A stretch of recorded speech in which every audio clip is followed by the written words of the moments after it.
ആർക്കും ആദരവ് തോന്നുന്ന ഒരു വ്യക്തിപ്രഭാവമായിരുന്നു ഡോക്ടർ APJ അബ്ദുൽ കലാം. നമുക്കറിയാം, ലോകമറിയുന്ന ശാസ്ത്രജ്ഞനായിരുന്നു അദ്ദേഹം.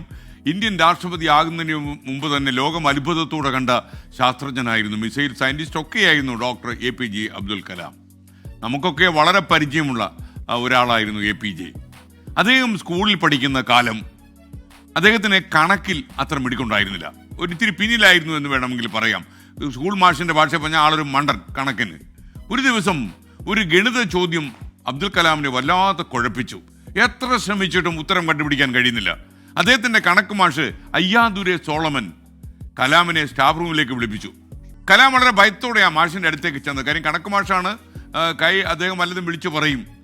പക്ഷേ അദ്ദേഹം കോപാകുലനാവുകയോ ദേഷ്യപ്പെടുകയോ ശകാരിക്കുകയോ ഒന്നും ചെയ്തില്ല. വളരെ സൗമ്യനായി ശാന്തനായി കണക്ക് മാഷ് അങ്ങനെ ഇരിക്കുകയാണ്.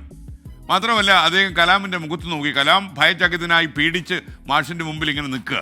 അദ്ദേഹം ഒരു ചിരിയോടെ കലാമിൻ്റെ തോളിൽ തട്ടി, "കലാം, നിനക്ക് ഈ ചോദ്യത്തിന് ഉത്തരം കിട്ടാത്തതിൽ വലിയ സങ്കടമുണ്ടല്ലേ? നീ വിഷമിക്കണ്ട.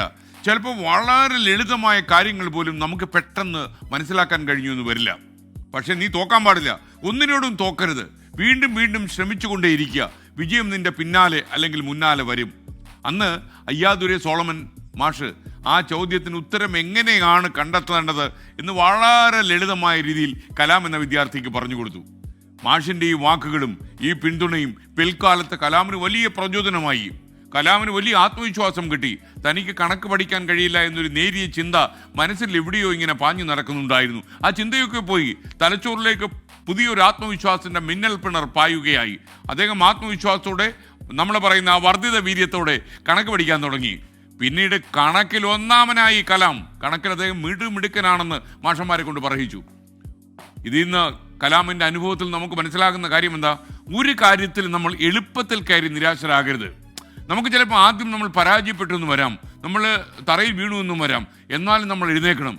നമ്മളിത് പരിഹരിക്കും, നമ്മളിത് കണ്ടുപിടിക്കും, നമ്മളിത് കണ്ടെത്തും, നമ്മളിത് വിജയിക്കുമെന്ന വിശ്വാസത്തോടെ സ്വയം പറഞ്ഞുകൊണ്ടേയിരിക്കണം. എൻ്റെ ഒരു സുഹൃത്ത് എപ്പോഴും എന്നോട് പറയും, നെഗറ്റീവായിട്ടുള്ള കാര്യങ്ങൾ പറഞ്ഞ് തലച്ചോറിലേക്ക് നെഗറ്റീവ് കാര്യങ്ങൾ കടത്തി വിടരുത് എന്ന്. കാരണം പിന്നീട് നമുക്ക് വരുന്ന തലച്ചോറിൽ നിന്നുള്ള സിഗ്നലും ചിലപ്പോൾ നെഗറ്റീവ് ആകും. അപ്പോൾ പരാജയപ്പെടാനുള്ള സാധ്യത കൂടും. അതുകൊണ്ട് തലച്ചോറിലേക്ക് നമ്മൾ പായിച്ചുകൊണ്ടിരിക്കുന്നത് പോസിറ്റീവ് കാര്യങ്ങൾ. നീ വിജയിക്കും, യു വിൽ സക്സീഡ് എന്ന് പറഞ്ഞുകൊണ്ടിരിക്കണം.